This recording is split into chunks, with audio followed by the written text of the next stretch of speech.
I already heard some of that over the weekend out of clubs. Never mind. There was once a land that had no wind, and having none, it could not determine where it lay. Then some wind came upon the land, and it could begin to plot its location. Now, for some reason, certain areas of the land long for the stillness of ore. If you still as ordinarily engaged in has any real significance, then why aren't people totally conscious of what they're saying?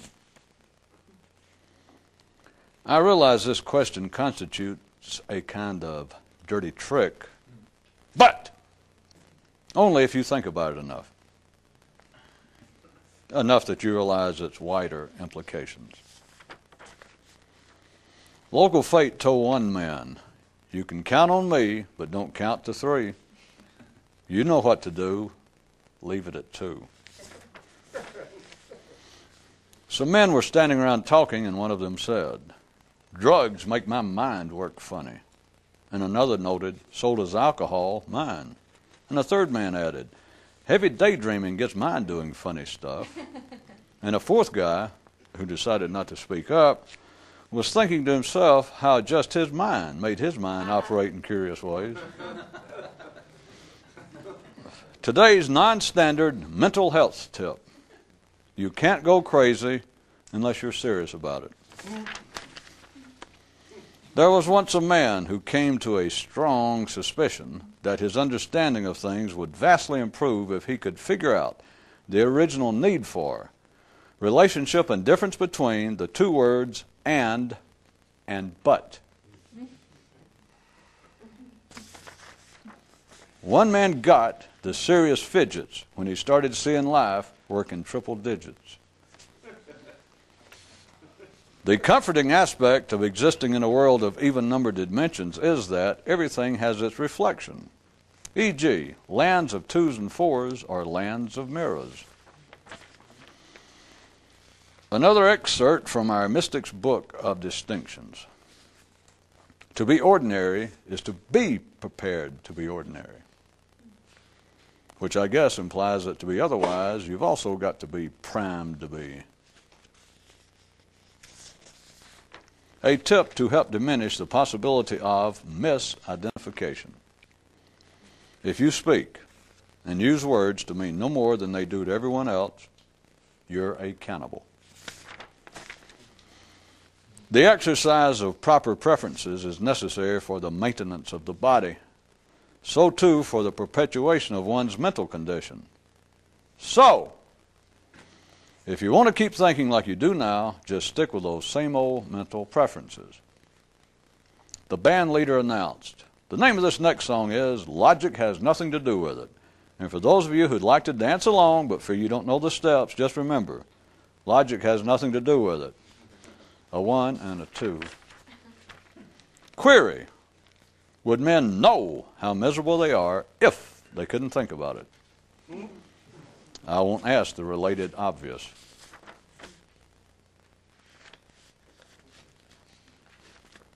I might. One man called his mind hum because he said it's about all that it's ever done. A word to the wise is not sufficient if the word is stupid. As the boy prepared to leave, his father offered this departing direction. Remember, you cannot, in any enlightened manner, reason with the following: a king, a madman, the lion heading a pride, life, or any ordinary man, and reason itself. And the lad had grave reservations to asking if that about covered everything.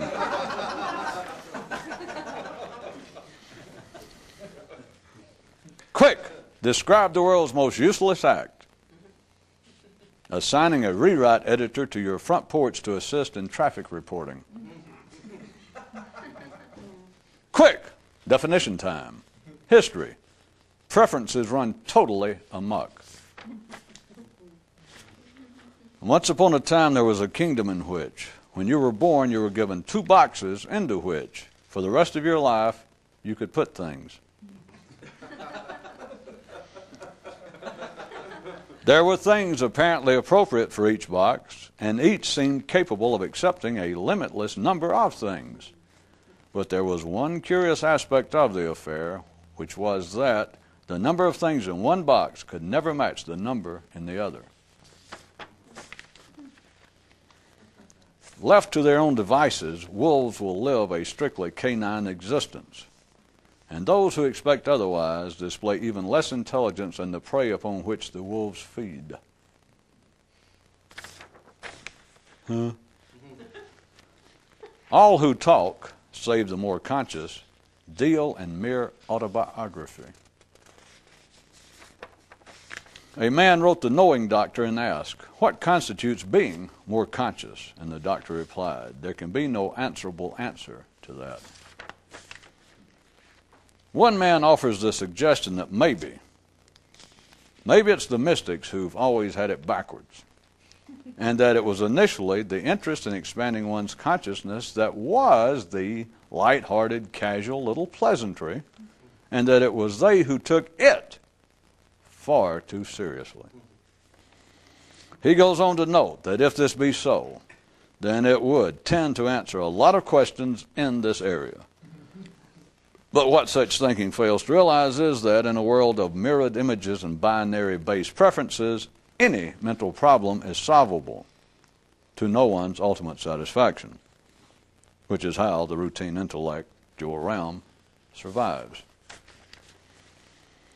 One day, while in a reflective mood, the king asked the royal philosopher, "As concerns the relationship and/or distinction between man's body and mind, how is it that a man cannot survive without his body being fed, but can do so if his mind is not?" Duh. There was once a creature from a purple planet who visited an orange world. And even though he physically resembled the inhabitants, being able to speak only purple, the orange beings never even realized he was there. A viewer finally writes to ask, "Do all of your stories about other worlds and space travel actually take place inside a man's own mind?" Once upon a time there was a strange pair of feet who could only be sure of where it was they were standing by being aware of where they were standing. Thanks be to Jupiter that there's more to men than their feet. To have mental preferences is to live in a world of mirrors. Nothing but mirrors. Those who make their way by the analytical criticism of the words of others are like cannibals who won't even insist on recently deceased meat. A mystic unknowingly begins by trying to put out his own eye, then moves to trying to poke out the sun's eye, then the eye of the shadows the sun casts, and after many moons of this, comes back to trying to poke out his own eye. The nice effect the notion of reincarnation has on ordinary minds is that it helps distract them from the immediacy of the inescapable. One father's note to a son, "Man's world is filled with questions, but there is only one good answer: silence." Today's super non-standard health tip: as long as you prefer one illness over another, you'll always be sick. To believe that you can escape from a certain place, you must first believe that you are in that place. Today's hint: if the secret does sing to man, it is in the key of H, hormones, not N, neurons. Today's super hint: the above hint, though ephemerally useful, is ultimately invalid in that you can't ever get to N without first going through H. Today's super duper hint: you're supposed to know this already.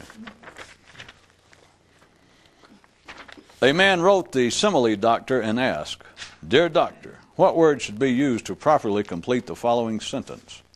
Food is to the body as blank is to the mind." In worlds perceived to be of even-numbered dimensions, nothing ever seems in balance. Now for a test. Does the above statement make perfect sense to you or strike you as insane?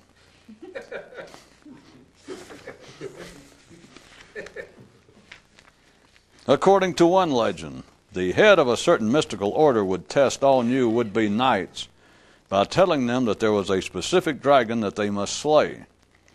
And if the neophyte for too long accepted the idea of the true challenge being so specific, he would be judged unsuitable. It is not the warrior's way to deem one foe preferable to any other. A man wrote to the extra-wide doctor and asked, "How can you be certain that you're dead? Is it when your body is dead or when your mind is?" The mystic's original use of self-condemnation was not intended to be applicable, as is now assumed, merely to unruly physical and emotional behavior, but was rather directed at one's acceptance of mental preferences. There is a legend that says the amount of words and knowledge available to man is not infinite, but originally fixed, and therefrom does he continue to draw. There is also another legend that says any tale is invalid that puts limits on man.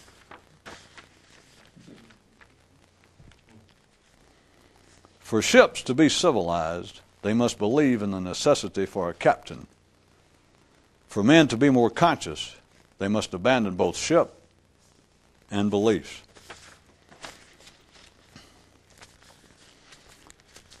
In line with the idea of thinking and behavior, and several other things I may pull in from that cache of news items. All right, alleged news items. News alleged items.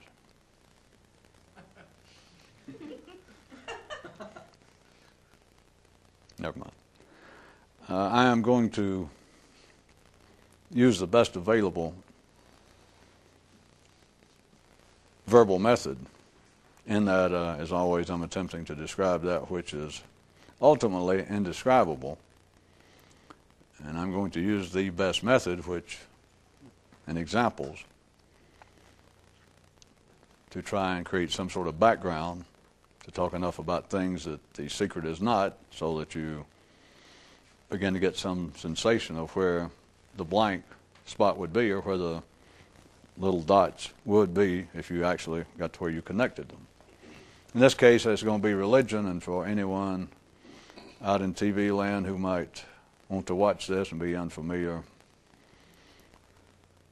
with all of its full operations, I will add one more time that what I'm going to say is in no wise any criticism of religion in any manner, because not only is religion not deserving of criticism, nor is any other aspect of man's intellectual world, but not only is religion not deserving of any criticism, it is in fact, from a quite valid view, the highest intellectual striving of man.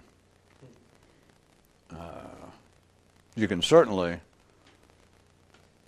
try and take what would be the scientific view, or the view of a scientifically inclined person, and say, well, that's not so. Science would be. And there is no doubt that the physical, material achievements of science and technology is also singular on this planet to man. It is singular in the four-dimensional reality to man.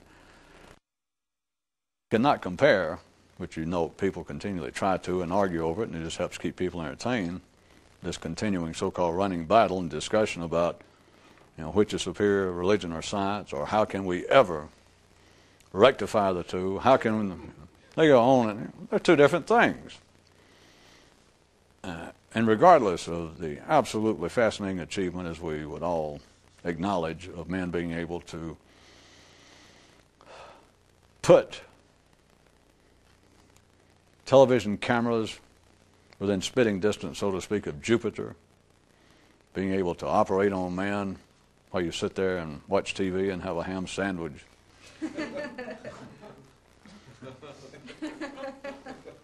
That you can, in fact, now get cars with large tail fins that will get down there into the high teens of miles per gallon. But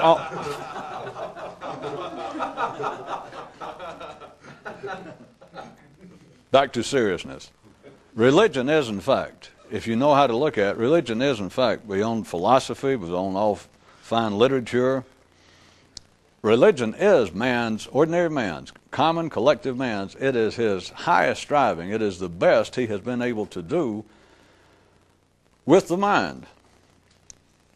If you do not look at the reality behind the public shadows that religion casts, that is, if you take it as being literal, then you miss the whole point. Because religion, in all of its aspects, it doesn't matter what religion you have in mind or any religion I could bring up as an example, if it is a so-called publicly recognized, fairly large, or religion with a fairly large following in some history,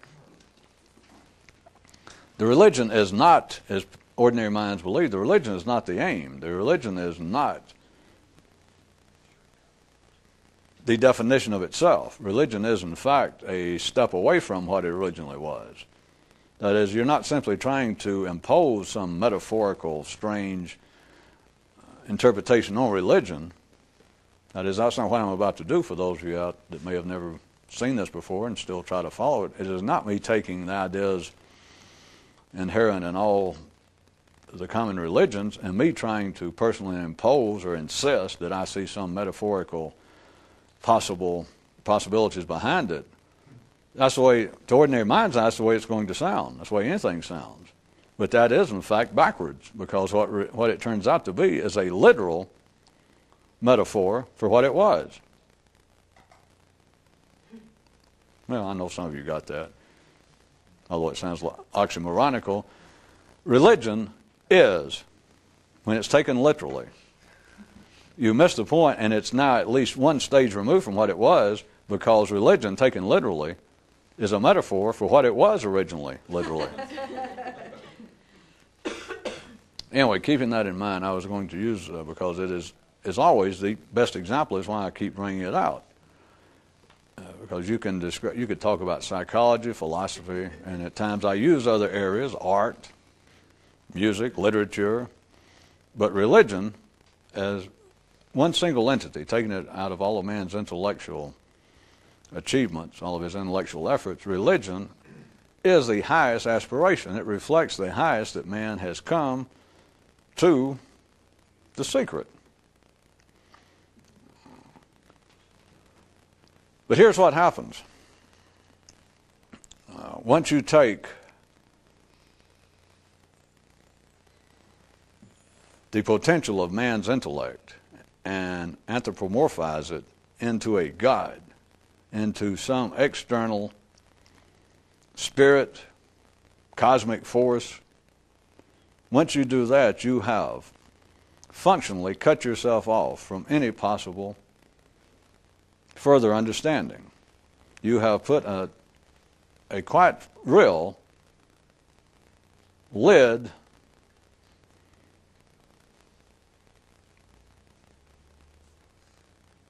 blinder, should I say, on you being able to ever see any more. And I'm bringing this out tonight about behavior and thinking, the connection, reminding you again not to point out some shortcoming of religion, but religion offers, since I can't talk about what I want to talk about specifically, we'll be talking about things from a purple world in the orange language, and it just, not only does it not make sense, people don't even hear it. It's just like it's not said, even if it was attempted. So I'm going to use religion, and in a very specific way, not to point out the shortcomings of religion, but to point out to you that you can see in yourself, in your own mind, in operations of your own struggle to understand and to pursue whatever lines you think are most promising now toward the secret, or toward being able to experience the secret or some form of enlightenment yourself, is it offers a more specific detailing of the kind of uncharted and, figuratively speaking, dangerous terrain mentally you're in, how tricky it is. And here we go. But remember, once you take all ideas of God, and when people take them literally, they have become a metaphor for what it was originally, literally, which was simply man's additional intellectual potential. But anytime you take anything that's a potential Now remember, what a potential actually means is something that you have not, if we're speaking on an individual level, if it's an intellectual potential, and you're thinking about yourself, or any individual, what it means is something that you have yet to realize. And so if you take the potential and you come to some conclusion, what are you left with? The best you're ever going to do is reach that conclusion, which I must tell you, there are other very unorthodox and unscheduled mathematics at work, wherein if you have a potential and you come to the conclusion, you already decide what the potential will be. I put it the easy way when I said you'll never get past that. That's the best you'll realize. But there are other unknown mathematics at work which will keep you from even reaching that. And that's sort of what I'm getting at tonight. Believe it or buy a jar of pickles. When men sit around and discuss religion, educated, sophisticated men, if they're discussing religion, and maybe I'll just use Christianity again being the most common in our environment, the supporters of religion, and I'm not talking about fanatics, we're talking about educated, ordinary people, and they're having an educated, sophisticated, apparent discussion, around table discussion on religion here in the 21st century, Western world, United States. When supporters of religion, even those with a positive attitude, but the supporters of religion attempt to speak of religion in its highest possible to them operation, they, in English, they are inclined to fall into such descriptions as this. They will say that a real Christian, and that could be any other religion, you understand, but they'll say a real Christian is not simply someone who attends some mass religious service on some weekly schedule. That although they may enjoy some of the ritual and some of the communal activity, that a true Christian is someone who understands that the spiritual experience is an individual, internal affair, and if they are a true Christian, someone who understands what the religious life truly is, it is not simply the weekly or whatever the daily attendance at some collective meeting. It is them understanding it's a private experience, and here's what they love to always point out, they are always developing and growing in the Christian or Buddhist or Jewish life. That they do not simply go to a service, they do not simply listen to a sermon, a homily. They do not simply listen to someone else's interpretation, and they do not simply rest upon whatever comfort and pleasure they get from the collective rituals of the religion. They understand that the religious life is an internal, personal matter.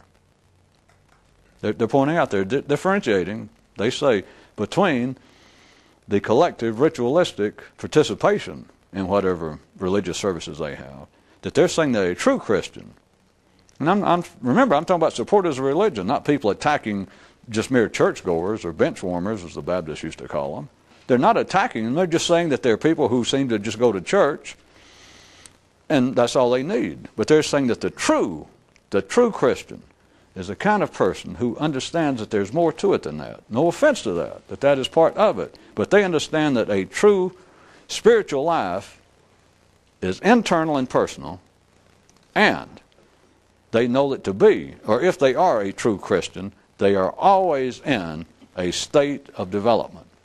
It is a continuing attempt to understand better the will of God, to draw closer to the cosmic, draw closer to God, to understand ever deeper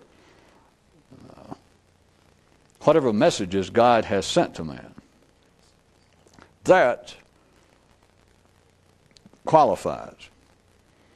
Out in the ordinary world, that is about the highest description that ordinary minds can make of the potential of religion, of any religion. And it is, if I may coin a phrase, darn near awe-inspiring. That sounds familiar, but give me a break. It does sound inspiring. And whether you had any particular interest in a specific religion or not, if you followed what I was saying, because this is very common, it was done several thousand years ago, but it's still being done today. And I point out one more time, we could apply this. I could take just what I've said, and I could apply it to a discussion at a psychiatrist convention. I could use it as a panel of psychologists. I could sociologists, art critics, novelists. But all of that, you just have to pick up bits and pieces. Religion, once you see it, covers it. But they're saying that a true Christian, he knows that beyond the mass rituals and beyond the collective gatherings they may hold, to where they en masse pray, sing, dance, whatever it is they do, that beyond that, the true religious person, the true spiritual-minded person, knows that the life must be led, that it ultimately is led. At its highest point, it is led in a personal and an internal manner, regardless of what you're doing externally as rituals and all this, that it's internal, it's personal, and it's two things they always press, if they're giving it their best shot, their best interpretation. And the person is always in a state of development. Now again, we're faced, here's a perfect example of quite ordinary, sane, decent, sincere people saying one thing when the facts to the contrary, their own involvement, their own behavior, but the facts to the contrary could not be plainer than doing this. And yet, as sincere as they could be, the quote I just gave, more or less, or what I was just saying, would be considered in any religion, right now, any living religion, my description I put in some guy's mouth that he says, right, a true Jew, a real Muslim, a real Buddhist, is one that besides our rituals, besides the blessed or the honorable rituals that he may follow with the community, beyond that, a true Muslim, a good Muslim knows that the life of a Muslim is internal and personal, the real one. He knows that. And he is always in a state of development, that he is always increasing his love. He's always developing as a Muslim. The facts could not be more to the contrary. Repeating again for you, those of you, this is not an attack. Religion is not falling short. This is true in every other field, from peniology. How do so many people write me and say, would you say peniology some more? Criminal justice system. Sociology, psychology, psychiatry, economics. But here it is. What I just described, if I let it go at that, if I had passed on, I wonder how many of you would have even thought, well, that's not true. If I had set up this and then went on to apparently some other line that I just used as a setup for apparently some other reason, how many of you would have actually thought that not just is that a little flawed, the description, it's not a little flawed, it's mirror flawed. It's absolutely not true. Think about it. Now remember, we're not talking about religion. That's not the point. I'm talking about the secret. I'm talking about attempting to do something extraordinary with your own mind. At first, you can look at it real simply. At first, you're trying to become acquainted with what the mind is actually about and up to and its purpose, then attempting to bring it under some control once you realize that there is no such thing as control up until that point, and then where that may lead. So if that's what we're talking about, remember, we're not talking about religion. But the other thing you can't really talk about because it's in the future. It does not exist. If it existed in you, we wouldn't have to talk about it. You know what it is. You're describing something that is yet to be, and you can't do it. So all you can do is use similes, metaphors. So we're using religion. that description, that a truly religious person, which remember, take that as a metaphor for someone striving to be more conscious, is what it should be, is what it was originally. It's someone actually on the mystical quest, except that's not what they call it anymore. And that's why anyone who knows hesitates to put a firm, solid name on it, such as, well, what this is Episcopalian mysticism. What this is Reform Islamic mysticism. What this is Green 217 Buddhist mysticism. Because if you do that, somebody's going to go, wait a minute, let me write that. I like that. That's what I've been looking for. I never heard it, but I like it. Well, I just partially stabbed you and you didn't feel it. That's what it would amount to. But we're using the religion. Now, every religion, what I started to say, would accept the words that I put in this fellow's mouth, the supporter of religion, during my alleged roundtable discussion. That a truly spiritual person in any religion knows that the true life of his religion is one to be led personally and internally, regardless of what he does with the community's observances of the religion. And he is always in a state of development. That is absolutely not true. It's the opposite. Why do people get together? There's always the life has managed to shift the mind when it's working in even-numbered dimensions that it cannot see when it makes a mistake. I mean, because there is no mistake objectively speaking at that level, but it cannot see anything that is questionable. Because if you're dealing in a reality of even-numbered dimensions, whatever you do, all you see is its reflection. And you can look at its reflection as being the opposite from what you're doing, but you don't ever see it as being you. You see it as being a Muslim when he makes the right moves, when he makes Islamic-type moves, and he looks in the mirror, he looks across Jordan, he looks across the room, he looks across the street, and he sees a Jew, when he moves his right foot like that, he looks over there and he sees a Jew go, he goes, I should have known it. That's what they see as being the opposite, but they don't see it the opposite is within them. Back to where I was. That was not off the point, but that was not the wider view. They say that the true spiritual life is ultimate, has got to be, the true spiritual life is not that of public performance with the community observance of the religious rituals inherent in that particular one, but is a personal internal matter, and that's not so. Oh, it sounds right. And I can't say that verbally that's not true because I've already told you, nobody's going to awaken you but you. It is a purely private matter. But here they are saying that religion is. And it's not. Let me ask you this, rhetorically, in case you hadn't already asked. If that's true, then why do they get together? Now, I started to point out, life, when you're working in even-numbered dimensions, already covered its ass beforehand. Because I repeat it 3 or 4 times, back to my man describing the height. Well, really, according to them, what the minimal level of Christian living, that is, besides, I always say besides, they say, now I'm not saying to abandon your participation in whatever denomination, whatever services you do, that is important. And they can point to the Bible, they can look in the Old Testament, you can look in the Quran, you can damn near look in a fortune cookie. And there'll be something about the need for a true, and then you fill in the blank, Christian, Jew, Muslim, Buddhist, Hindu, to observe, to worship God in the companionship, the fellowship of his community, of the other Hindus, of other Buddhists. But hell, they say that about Democrats and Republicans, the Greenpeace Party. But anyway, back to religion. They say that. And so if you notice, I had my man say, besides your public participation. See, that's a given.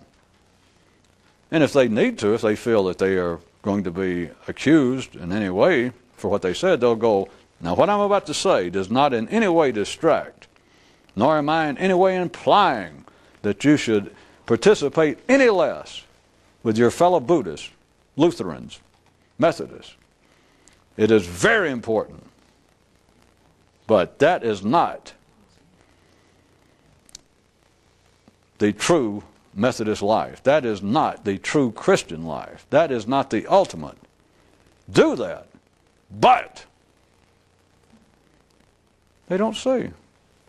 Anybody like the one tonight, a man who had come to a strong suspicion he had that his understanding of how things are might vastly improve if he could figure out the original need for, and now the relationship between the two words and but. My speaker says, besides your regular participation with your fellow Baptists, your fellow Jews, at the community observances, which is necessary to be, by any means, to be a real Jew or Christian or Muslim. You must do that. But, where the hell did that come from? He says, well, here's what you must do. Okay. But, I'll let it go. I mean, I can't explain everything. Well, I could, but I don't have time. But a real Christian, a real Jew, a real Buddhist understands, individually, he understands that the true Buddhist life is a personal, internal matter between him and God. And he is always in a state of continual development, which is not necessary to say once you said always, but I did. Well, sometimes when you major in theology, you have to give short shrift to your language courses.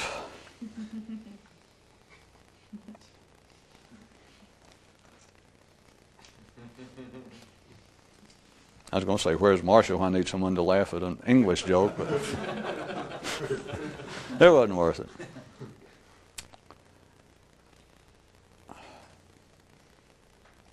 Let me make sure that I have not misled you already, or what I was trying to get you to see. The statement of this man saying that the true Christian life or true spiritual life is ultimately, is basically, is truly, no matter your participation with your fellow Christians, but the true life, the true pursuit of it is a personal internal affair. Do you understand how that should strike you as sounding correct? That if you're taking religion right now, if you were being able to take what we're discussing or what I'm repeating about somebody supposedly said about religion, and you're just listening about the mystical quest. You know, yeah. Well, people tune me in. People read things I've written. People show up here and listen. And so it's almost some sort of ritualistic community behavior of those who are interested. They show up and I talk and people listen. But then when I say that this guy, this fictitious figure, this archetypical figure says that a true Christian, not only, in addition to his participation at the community, at the mass observances of his particular religion, not only that, but beyond that, he understands that the true Christian life is one that is personal and internal. Now that should, when I say I don't want to distract you or mislead you, that should sound like, well, yes, that is true. That if you're listening to it metaphorically as being the mystical quest.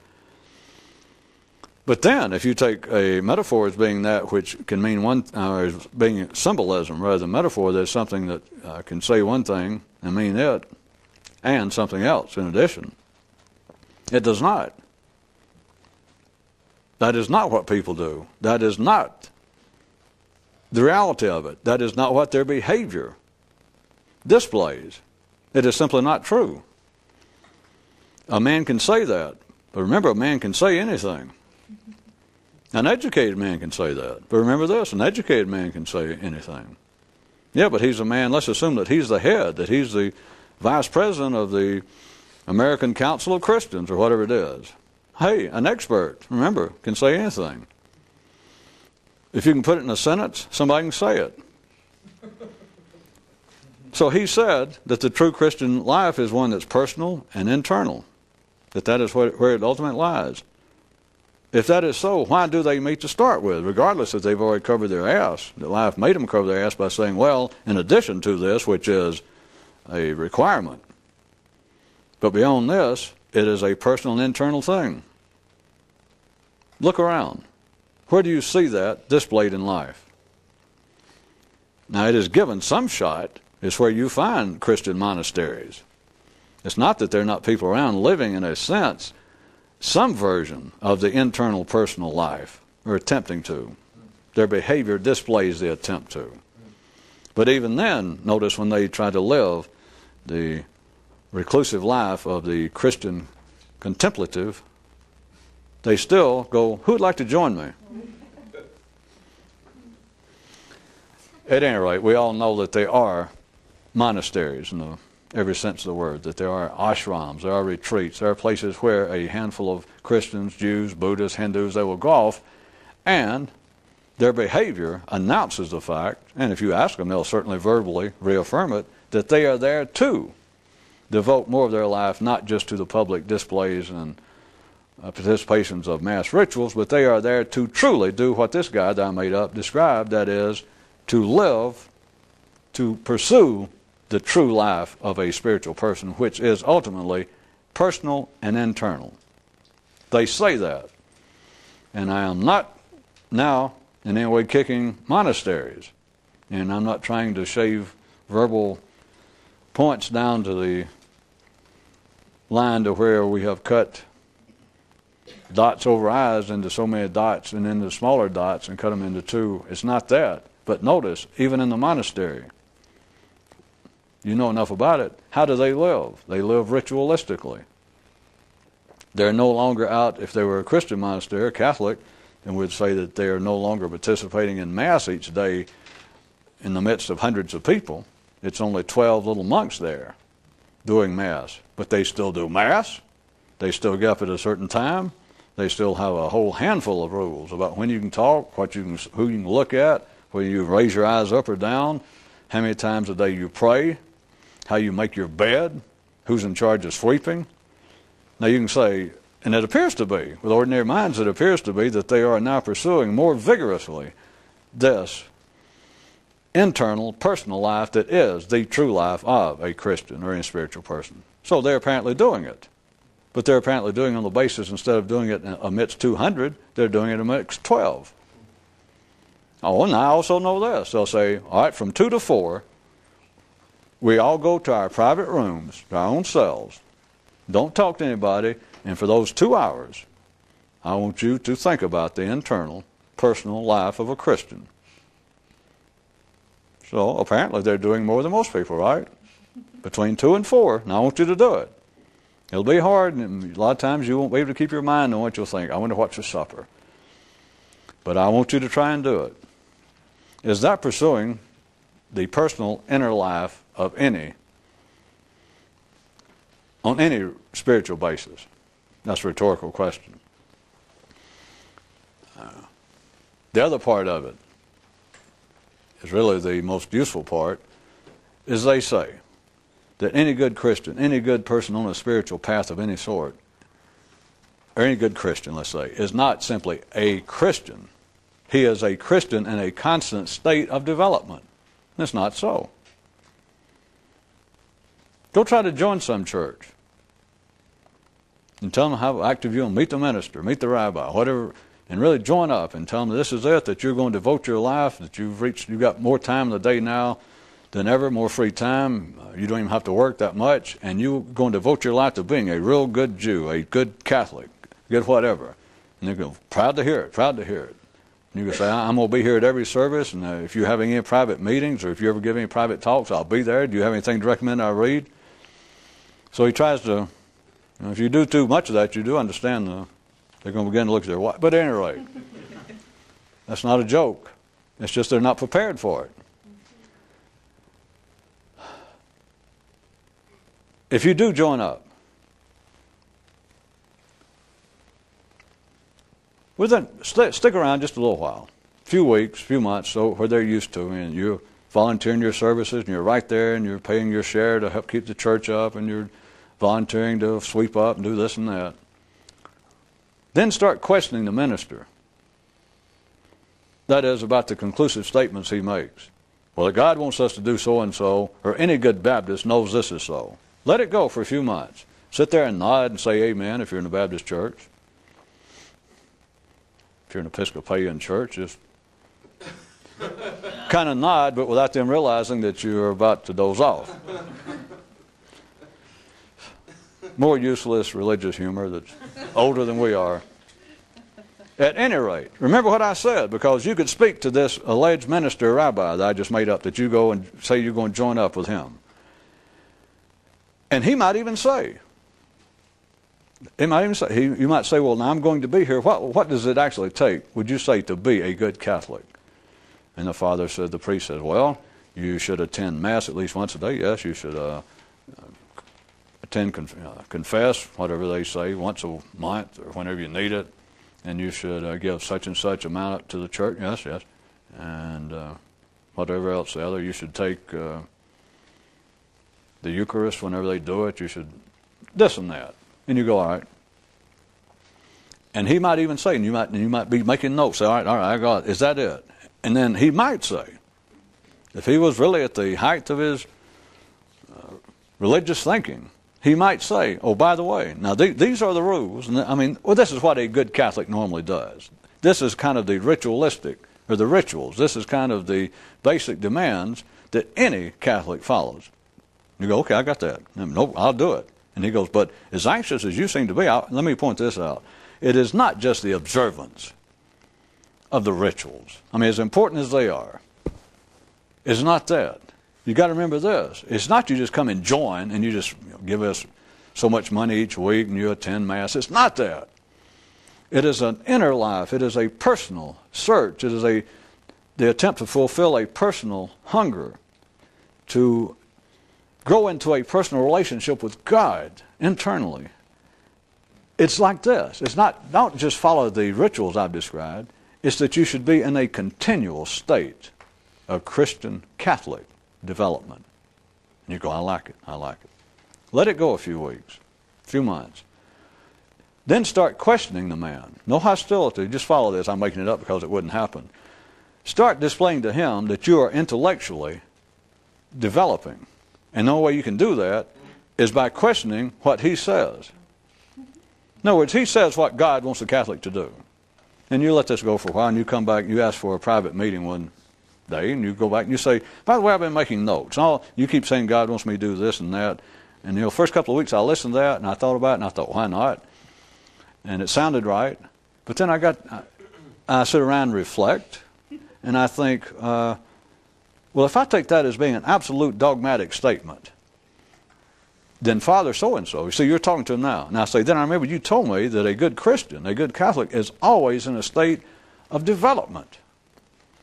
But now if I take what you say that God wants, or if I take what you say that a good Catholic should do last week, I'm not saying it's not true, Father, but I'm trying to make sense of this. You told me the first time that I was here, in our long discussion, he said, I remember, I was so struck by your intellectual wisdom, by the width of your understanding, your vision of life, and where the good Christian path fits in. That's what's brought me here. And he probably try to look humble. You go, but I'm trying to fit this together. You told me that the true benchmark of a Catholic or a Christian is that they are continually in a state of development. You don't just join and stop. He goes, yes, I said that. You go, well, then how can I take you continually saying that I should do so-and-so, that every good Catholic must without a doubt do so-and-so? If I do that, then intellectually, how can I develop? If I take what you say as, forgive me, the Word of God, then how can I develop? I am not playing with words. I'm trying to get you to see no religion. They can't. It's not religion. It's local conditions. It's life's henchmen. It's the local conditions of reality. You do not join something if life has produced a something, a political party, a religion. For you to join and swear allegiance, yes, I am now a Democrat. I am now a member of the Elks Club. I am now a member of B'nai B'rith. You do not join that to then rock the boat. You do not join it to develop. You join it to accept it. It is, in a sense, death. From a mystical view. Ordinary people, it's not near that bad. It's neither here nor there. Well, I didn't give it enough due. It's not only not that bad, it is actually beneficial to ordinary thinking. Well, many of you know that. Those of you that laughed probably already, you weren't analyzing it. But that's why. That's what you sought for. Almost all, I'm sure, all mystics have tried a handful of religions and other things. Because it seems like, well, hey, if this thing keeps bothering me, if all I got to do is go down, join a church, it's been driving me nuts now since I was 12 years old. Here I am 25, and I've gone through all the dope. I've drank everything I could do, took all the drugs I could, and I've read enough weird books, and I've chased people all over the world wearing towels wrapped around their head. And I still feel it. And you think, God, I hate to become a cynic. I hate to let it go because I just know this is what I was destined. I just know this is what I want to do. And then you hear, maybe you think, well, maybe I should reconsider religion. Because the point is, I'm just trying to make a quick one, a little semi-facetious point, is you would think, hey, if I can go join, what you're really saying is, God, but were it true, that I can go up there and join a church and attend once or twice a week, or hell, every day, and it would make me more conscious, I'd do it in a dog's minute. I'd be over there. If they want 10%, I'd give them 20. I'll get an extra job. That would be a bargain. But it does not happen. That is not the purpose of it. But I'm trying to get you to see the tricky terrain inside of you, not between you and a minister or a rabbi. If life has arranged for man to apparently create something, a religion, and the religion says, come over here and join us. It doesn't matter what religion. It does not matter what institution it is. But let's stick with religion. And they say, come join. And they tell you, not all of them will, of course. The further are that they are down or in the back of the parade, that is, the more fundamentalist, the religion as it's called nowadays, the less there is any intellect, even the veneer, the illusion of intellectual challenge. They won't say things like, well, come join the Cabbagetown 13th Church of Jesus Christ and God and Night School of Law or something. Some real fun, a storefront church. A storefront church, one guy with his wife playing the accordion and them stomping their feet, they do not even purport to offer any intellectual challenge, and whatever they say is the rules to join and be a member, which is basically, bring me some money and be here. And if you say something like, well, is that all it takes to be a true member of the 13th Street Church of God in Christ and Night Law School? And they go, yes. They will never mention anything. I mean, you can keep waiting. You say, are you sure that's all? They're not going to say anything, well, I want you to come here each week and bring me as much money as you got and join them. Mainly bring me some money, but come here and, applaud when I walk out. But they're not going to say, well, what I want you to do is to grow and develop. Because once you join, they don't want any growing and development because they don't know how to analyze, but they're afraid that, you're going to see through them. They're afraid, well, wait a minute, if you grow, that is getting smarter, you sure as hell leave me. If I was any smarter, I'd leave me.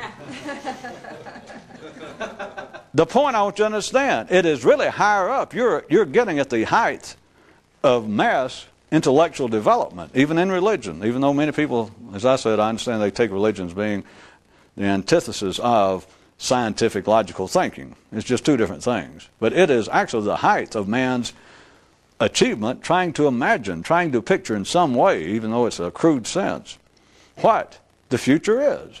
Because that's what they're representing by the anthropomorphizing, the personalizing of the future into a thing, into an object, into a God. But at any rate, I want you to understand that when they speak of a true Christian is always in a stage of development, that's a darn good shot.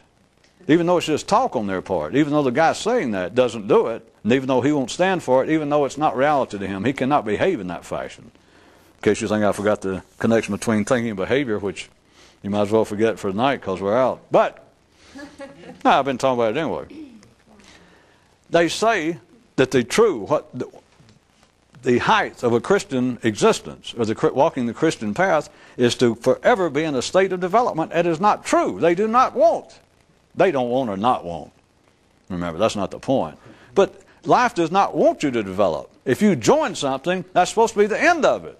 Now, it doesn't matter whether they say no, and they can say just the opposite. And it sounds inspiring. It sounds darn near awakened, enlightened, for them to say, all right, we want you to join. The guy standing up there representing some religion, he says, there's no doubt I want you to join. It's good. A man cannot live in isolation. It's good for you to be around people of a fellow interest, of like interest. It's good for you to be around other Christians or other Jews. It's simply good. And harmoniously, that's a fact. That's not theory. So anytime somebody says, well, listen, you may vote the Democratic ticket, and you may support our cause intellectually, but you need to be here at meetings. When we have rallies, you need to be here. It's good for your development. That's a fact. Not as good for your development. It's just good for you because you're a communal animal. Your hormones won't be around other hormones. You won't be around other bodies. And so the leader of the religion, whoever it is, the proselytizer, says, come join up.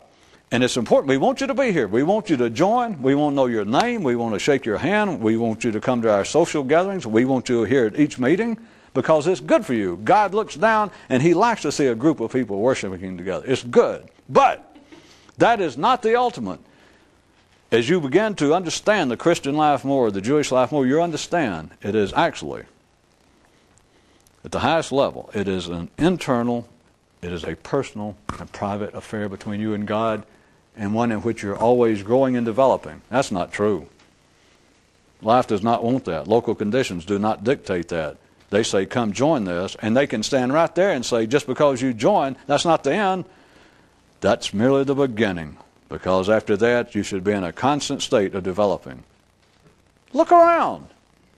That should be obvious without me making crude jokes. I sort of hinted at them. Try and develop. Try and develop. And they'll take it as rebellion, no matter what it is. That's the way life takes it. You do not join something to develop. A good Christian is not in a constant state of development. A good Christian signed a book and says, yeah, he's a yes man. A Jew, a Buddhist. And it gets down even more specific. You know, not just a Christian, to be a good Baptist Christian, to be a good Southern Baptist Christian, to be a good Southern Baptist Christian, member of Broad Street Southern Baptist Church. You've got to be a sycophant. Well, they call it a good believer. You've got to be a yes man. It is the opposite from developing. It's not right or wrong. Religion is not playing some conspiratorial game. That's the way it's supposed to be. So there's the way you're supposed to behave, and everyone knows it. And they will stand right there and say to each other, well, brother so-and-so, the great thing about being a Baptist is that we're always in, we don't believe we're perfect. We're always in a state of developing. We're always becoming better Baptists. Yes, it's true. And they slap each other on the back, and it's horse shit. Now, forget all that. Think about you trying to deal with your own mind. And you will stand there and tell your own mind back where he was talking about Confucius and his ideas about a wise man doesn't go around and have social intercourse with a king. The whole idea, your mind can tell you, well, it's good to develop.